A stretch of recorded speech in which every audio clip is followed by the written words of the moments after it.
Viewers, आज की video में हम डिस्कस करेंगे एक इंग्लिश ऑथर E.M. फॉस्टर का बहुत ही famous work aspects of the novel. ये एक सीरीज ऑफ लेक्चर्स हैं। 1927 में E.M. फॉस्टर ने कैम्ब्रिज यूनिवर्सिटी में इंग्लिश नॉवेल्स के बारे में लेक्चर्स दिए और फिर उन लेक्चर्स को इकट्ठा करके एक किताब की शक्ल दे दी गई जिसका नाम एस्पेक्ट्स ऑफ द नॉवल रखा गया। अगर बात करें इस वर्क के हिस्टोरिकल बैकग्राउंड की, यानी ये वर्क क्यों प्रोड्यूस हुआ, तो अर्ली 20th सेंचुरी में वर्ल्ड वार 1 हुई। वॉर की तबाहियों से सोशल और कल्चरल चेंजेस हुई तो लोगों के ख्यालात और रवैये भी तब्दील हुए, जिसकी वजह से आर्टिस्टिक एक्सप्रेशन भी चेंज हुआ, यानी आर्ट और लिटरेचर में भी तब्दीली आई। लोगों ने पुरानी और ट्रेडिशनल फॉर्म्स को रिजेक्ट किया और मॉडर्न टेक्निक्स इमर्ज हुई। E.M. फॉस्टर भी अपने इस वर्क में मॉडर्न आइडियाज़ की बात करता है। शुरू में फॉस्टर नॉवल को बयान करते हुए कहता है कि ये फिक्शन है जो प्रोज फॉर्म में लिखा जाता है। फॉस्टर अपने इस वर्क में इंग्लिश नॉवेल्स की बात करते हैं और कहते हैं कि इंग्लिश लिटरेचर किसी स्पेसिफिक कंट्री या लोकेशन के लिटरेचर को नहीं कहते, बल्कि इंग्लिश लिटरेचर में वो तमाम वर्क्स आते हैं जो इंग्लिश लैंग्वेज में लिखे गए हैं। और इस पूरे रास्ते में टाइम हमारा दुश्मन है, इसलिए फॉस्टर किसी स्पेसिफिक पीरियड के राइटर्स की बात नहीं करते, बल्कि इमेजिन करते हैं कि सारे राइटर्स एक साथ एक जगह पर बैठकर एक ही टाइम पर लिख रहे हैं। वो क्लासिकल टेक्स्ट से एग्जाम्पल लेते हैं और नॉवल के कुछ यूनिवर्सल एस्पेक्ट्स को बयान करते हैं, जिनमें सबसे पहले है स्टोरी, फिर पीपल, फिर प्लॉट, फिर फैंटेसी, प्रोफेसी, पैटर्न और रिदम। अगर बात करें सबसे पहले एस्पेक्ट यानी स्टोरी की, तो स्टोरी को डिस्क्राइब करते हुए फॉस्टर कहता है कि स्टोरी नॉवल का फंडामेंटल एस्पेक्ट है, जिसके बगैर नॉवल एग्जिस्ट नहीं करता, और स्टोरी एक ऐसा फैक्टर है जो तमाम नॉवेल्स में कॉमन होता है, यानी स्टोरी नॉवल की बैकबोन है। नॉवल का नाम सुनते ही हमारे जहन में स्टोरी का ख्याल आता है कि नॉवल में किस तरह की कहानी बयान की गई होगी, किस खूबसूरती से इवेंट्स को डिज़ाइन किया गया होगा और कैसे किया गया होगा। फॉस्टर कहता है कि स्टोरी में इवेंट्स को टाइम सीक्वेंस के लिहाज से अरेंज किया जाता है। मिसाल के तौर पर ब्रेकफास्ट के बाद ही डिनर आएगा। राइटर डिनर को ब्रेकफास्ट से पहले नहीं लिख सकता, लिहाजा उसे कहानी लिखते वक्त टाइम सीक्वेंस का ख्याल रखना चाहिए। लिहाजा स्टोरी को एक क्रोनोलॉजिकल ऑर्डर में होना चाहिए, यानी 1980 के हालात को 1960 के हालात बताने से पहले नहीं लिखा जा सकता। पहले 1960 के इवेंट्स को लिखा जाएगा और फिर 1980 के इवेंट्स के बारे में लिखा जाएगा। यूं टाइम सीक्वेंस डिस्टर्ब नहीं होगा। रीडर स्टोरी पढ़ते टाइम क्यूरियस हो, उसमें इंटरेस्ट डिवेलप हो, उसके जहन में ये सवाल ज़रूर आना चाहिए कि व्हाट हैपेंड नेक्स्ट, यानी आगे क्या हुआ, इसके बाद क्या हुआ। यूं स्टोरी का काम है कि वो रीडर में इंटरेस्ट डिवेलप करे। फॉस्टर मजीद कहते हैं कि इसके साथ साथ स्टोरी में वैल्यू भी ऐड की जाए। फिर फॉस्टर कहते हैं कि नॉवल में दो तरह की लाइफ कंपोज की जाती है, एक लाइफ इन टाइम और दूसरी लाइफ बाय वैल्यूज़। मिसाल के तौर पर आइए एक लाइन देखते हैं, आई ओनली सा her for 5 minutes but it was worth it. इस लाइन में दोनों एलिजेंसीज हैं, यानी दोनों शराइत पूरी हो रही हैं, यानी टाइम भी बता दिया गया है और उसकी वर्थ भी। लिहाजा स्टोरी लाइफ इन टाइम बताती है, लेकिन अच्छा नॉवल उसमें लाइफ बाय वैल्यूज़ भी ऐड करता है। फिर E.M. फॉस्टर एक स्कॉटिश नॉवलिस्ट और हिस्टोरियन सर वॉल्टर स्कॉट के वर्क द एंटीक्वेरी की एग्जाम्पल लेता है कि अगरचे सर वॉल्टर स्कॉट बहुत अच्छे राइटर हैं, उनके वर्क्स में व्हाट हैपेंड नेक्स्ट जैसा क्वेश्चन तो है, लेकिन वैल्यू नहीं है, आर्टिस्टिक डिटैचमेंट नहीं है, कोई पैशन नहीं है। यानी वो इंटरेस्ट तो क्रिएट करते हैं लेकिन कोई आर्टिस्टिक टच नहीं देते। उन्होंने अपने इस वर्क में इवेंट्स तो डिस्कस किए हैं, लेकिन उनकी वर्थ नहीं बताई। दूसरी तरफ एक रशियन ऑथर लियो टॉल्स्टॉय, जिनका famous work War and Peace है, उन्होंने अपने इस वर्क में सीक्वेंस ऑफ इवेंट्स भी डिस्कस किए हैं और वैल्यूज़ भी बताई हैं। फिर दूसरा एलिमेंट है पीपल, यानी कैरेक्टर्स।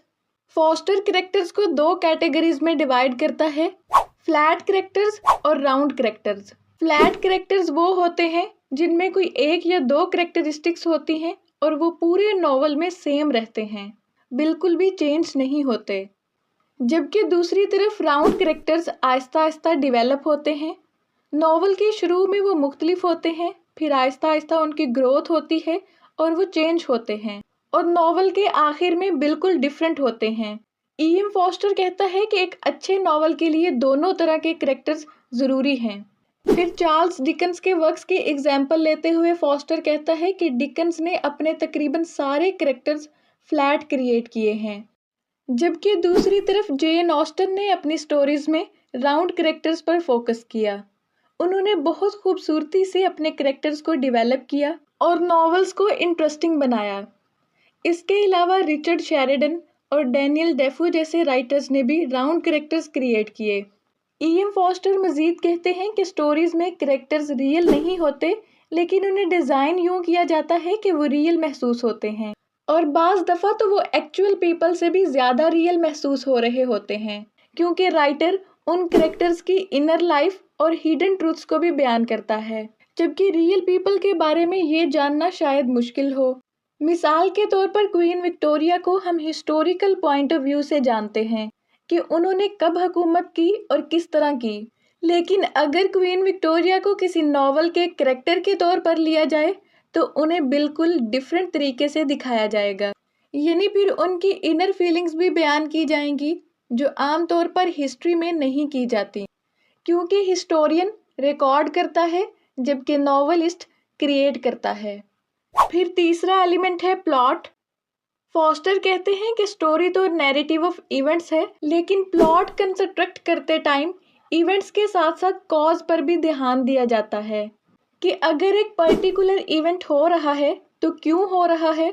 मिसाल के तौर पर the king died and the queen died, ये है स्टोरी। यूँ हमें स्टोरी में बताया जाता है कि किंग के मरने के बाद क्वीन भी मर गई, लेकिन क्वीन क्यों मरी ये नहीं बताया गया। लेकिन अगर हम प्लॉट क्रिएट करें तो वो कुछ इस तरह होगा, the king died and the queen died of grief, यानी प्लॉट में हमें कॉज का पता भी चल गया कि किंग के दुख में क्वीन की भी डेथ हो गई। लिहाजा स्टोरी में सवाल किया जाता है कि व्हाट हैपन नेक्स्ट, यानी आगे क्या होगा, आगे क्या होगा। लेकिन प्लॉट में पूछा जाता है कि वाई, यानी अगर ऐसा हुआ तो क्यों हुआ। प्लॉट अपने रीडर से इंटेलिजेंस की डिमांड करता है ताकि वो क्वेश्चन करे, तभी तो उस पर इफेक्ट होगा। लिहाजा स्टोरी को इंटरेस्टिंग और मेमोरेबल बनाने के लिए ज़रूरी है कि उसमें स्ट्रॉन्ग कॉज ऐड किया जाए ताकि रीडर पर इफेक्ट हो। फिर फॉस्टर कहते हैं कि कॉज को ऐड करते हुए इस बात का ख्याल भी रखा जाए कि कैरेक्टर्स और प्लॉट में बैलेंस रहे।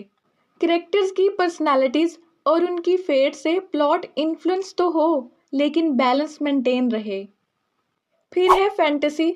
स्टोरीज, कैरेक्टर्स और प्लॉट के अलावा जो चीज़ नॉवल को इंटरेस्टिंग बनाती है वो है फैंटेसी, यानी स्टोरी में मैजिकल इफेक्ट क्रिएट किया जाए ताकि रीडर को पता चले कि वो फिक्शन पढ़ रहा है।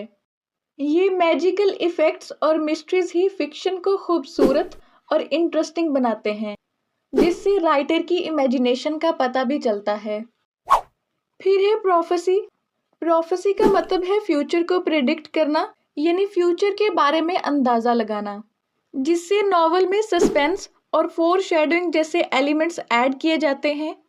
राइटर स्टोरी में टेंशन क्रिएट करने के लिए प्रोफेसी का इस्तेमाल करते हैं, जिसका इम्पैक्ट नॉवल की एंडिंग पर भी होता है, यानी नॉवल के एंड पर जाकर रीडर को वो प्रोफेसी सही से समझ आती है। E.M. फॉस्टर यहाँ डॉस्टोएवस्की के कैरेक्टर्स की एग्जाम्पल कोट करता है, जिन्हें हमेशा ही बहुत बोल्ड रिप्रेजेंट किया जाता है।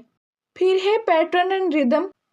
पैटर्न को बयान करते हुए E.M. फॉस्टर कहता है कि ये नॉवल की एक शेप होती है। बाज़ दफ़ा ये शेप जियोमेट्रिक भी हो सकती है, यानी एक कैरेक्टर अगर सोशली अप हो रहा है तो दूसरे कैरेक्टर का डाउनफॉल होगा, और यूं ये अप एंड डाउन इंटरसेक्ट होते हैं। या फिर ये शेप सर्कुलर भी हो सकती है, यानी एक कैरेक्टर नॉवल के स्टार्टिंग में जिस पॉइंट पर था वो नॉवल के आखिर में भी उसी पॉइंट पर वापस आ जाता है। यूं पैटर्न रीडर को अलाउ करता है कि वो बुक को एज अ होल देखे, जबकि रिदम को मोटिव के थ्रू रिप्रेजेंट किया जाता है, जो कहानी में डिफरेंट जगह पर अपीयर होता है और यूं पूरे नॉवल में एक रिदम बन जाता है। व्यूअर्स, अब अच्छी बात यह है कि आप इस वर्क के नोट्स भी हासिल कर सकते हैं और पीडीएफ में डाउनलोड भी कर सकते हैं।